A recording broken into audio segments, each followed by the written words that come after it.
महाराष्ट्र वेदभूमी चॅनलच्या बातमीचा इनफॅक्ट अखेर रोहा एसटी प्रशासनाला जाग आली। आपल्या एसटी स्थानकात कॉन्क्रिटीकरण खड्डे बुजवले। काही दिवसांपूर्वी महाराष्ट्र वेदभूमी चॅनलने रोहा एसटी स्थानकात पडलेले खड्डे दाखविले होते। त्याच बातमीमुळे रोहा एसटी प्रशासन खडबडून जागे झाले आहे आणि आज रोजी ज्या जागेवर खड्डे पडले होते ते कॉन्क्रिटीकरण करण्याचे काम युद्ध पातळीवर चालू आहे। कसे का असेना, मात्र प्रशासनाला जाग आली असे म्हणणे वावगे ठरणार नाही। खड्ड्यामुळे जनतेला नाहक त्रास सहन करावा लागतो। ऐन गणेश उत्सवाच्या तोंडावर रोहा तालुक्यातील एसटी स्थानकातील खड्डे बुजवल्यानंतर चाकरमानी शाळेतील विद्यार्थी, थोर आबालवृद्ध खूप आनंदित झाले आहेत। रोहा शहराची शोभा ही रोहा मुख्य स्थानक आहे। ते छान असेल तरच शहर छान दिसेल।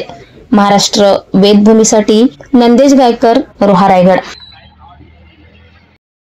ताज्या घडामोडी जाणून घेण्यासाठी आजच आपल्या महाराष्ट्र वेदभूमी न्यूज चॅनलला लाईक करा, शेअर करा, सबस्क्राईब करा आणि बेल आयकॉनवर क्लिक करायला विसरू नका।